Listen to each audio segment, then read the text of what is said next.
It's Here First from IPR. I'm Megan McKinney. In today's episode, taking a look at a bill Governor Kim Reynolds signed yesterday about child care assistance, and later in the episode, how funding cuts to the U.S. Department of Agriculture could affect honeybee colonies. It's Friday, April 10th.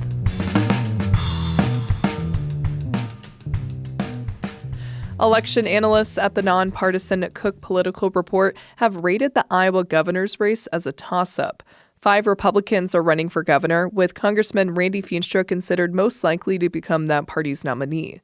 State Auditor Rob Sand is the only Democrat in the race. His deputy campaign manager says this shows the race is wide open as Sand gains momentum with voters across the political spectrum. Republican Governor Kim Reynolds, who's not running for re-election, says she doesn't think the race is a toss-up. I'm not saying it won't be easy or it's not going to be hard. Nobody goes into these races thinking it's a cakewalk. I definitely don't think that. But I definitely think that we'll be fine. Reynolds says Republicans have a phenomenal record to run on after a decade of being in full control of state government. Yesterday, Governor Reynolds signed a bill into law that offers child care assistance to daycare employees regardless of their income. IPR's Katerina Sostarek has more. The new law makes a pilot program that's been going on for about 3 years permanent. Iowans who work at least 32 hours a week directly providing childcare can qualify for financial assistance for their own kids' childcare. Governor Kim Reynolds says this has been a game changer for recruiting and retaining childcare workers. As more centers can grow their workforce, childcare access will continue to expand and will be able to serve more working families across the state. Liz Umland is the director of Stepping Stone's Child Development Center in Slater. She says this assistance helps her keep qualified teachers working there. Families benefit from this continuity through reliable care, improved communication, and greater confidence in the quality of education their children receive. The law takes effect July 1st. I'm Katerina Sostarek, IPR News.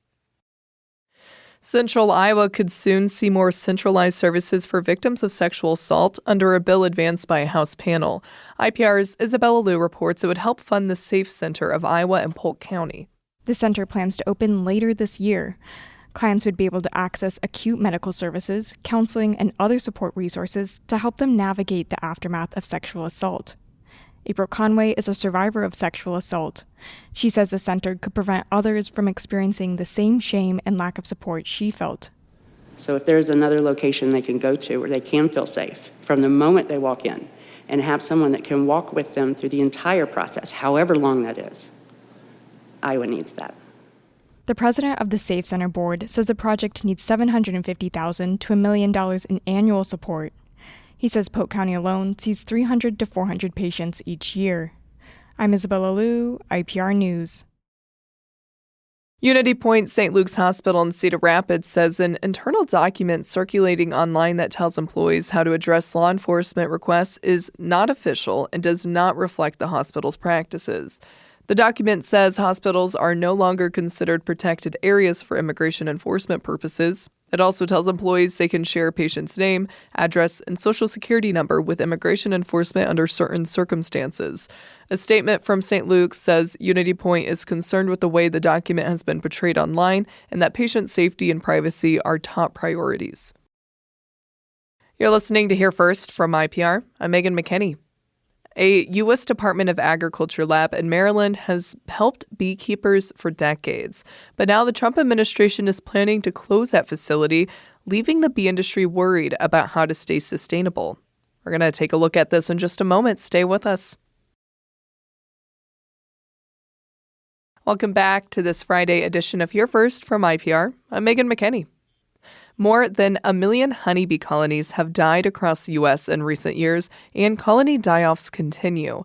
When such disasters strike, U.S. Department of Agriculture researchers step in. But the nation's premier federal bee research lab is set to close, and as Harvest Public Media's Macy Byers reports, that could have a big impact on the honeybee industry.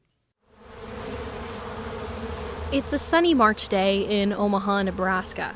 In a community garden surrounded by historic downtown buildings, beekeeper Mark Welsh is taking advantage of the nice weather and checking on his honeybee hives. There's nothing much more relaxing than sitting next to a beehive in the spring especially and watching them bring in different colored pollens, You've got red, yellow, brown, blue. Though Welsh enjoys tending to his bees, last year wasn't so relaxing. I had 12 hives going into the winter. I lost 9 of them and had 3 left. Welsh's situation was not unusual. About 1.6 million colonies died across the U.S. in the winter of 2024, affecting everyone from commercial beekeepers to backyard honey producers. Project Apis M, a bee research nonprofit, also found many beekeepers lost 60 to 80% of their colonies. In times of crisis, beekeepers usually turn to the Beltsville Agricultural Research Center in Maryland. Researchers there have been studying bees since the 1930s. Normally, the USDA is one of our biggest advocates in our industry. That's Danielle Downey, Project Apis M's executive director. That's where we would hear from leadership about how bees are doing, and if there was a crisis, it would be the USDA that really is a big voice about raising awareness and trying to get support for our agriculture. But she says last year, communication with the USDA, including researchers, was sparse. Communication requests went unanswered, and research findings were not widely shared. Jeff Pettis was a honeybee researcher at the Beltsville facility for 20 years, and he led the bee lab for nearly half that time. It basically was the crown jewel of all the agricultural research of USDA. Everyone's like, "Oh, you're lucky you're working in Beltsville." I mean, we were the flagship. Over the years, Pettis says Beltsville's bee lab has helped tamp down risk in beekeeping with products and research solutions. But last July, the USDA announced it would close the entire facility. Pettis says the announcement couldn't come at a worse time. Right now, we're worried as much about the bees as we are about the beekeepers. Beekeepers having it to be a viable option to keep bees, and we need them. We need them for apples. We need them for almonds. We need them for clover pollination, all kinds of things. Though no timeline of the closure has been released, USDA staff will be relocated to other labs. And Pettis says experienced researchers could walk away. In a statement to Harvest Public Media, a USDA spokesperson said the proposed closure saves taxpayer dollars, consolidates resources, and, quote, allows USDA to deliver on its mission to the American people.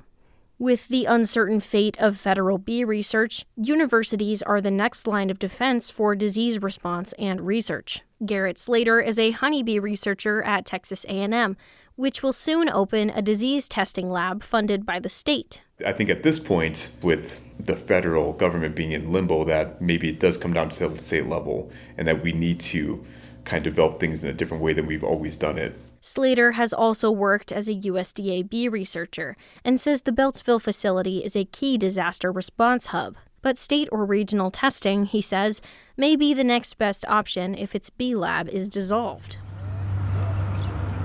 Back in Omaha, beekeeper Mark Welsh is gearing up for another busy season. In the summer, he spends up to 6 hours a day caring for his hives. Put it this way, my wife considers herself a bee widow in the summertime.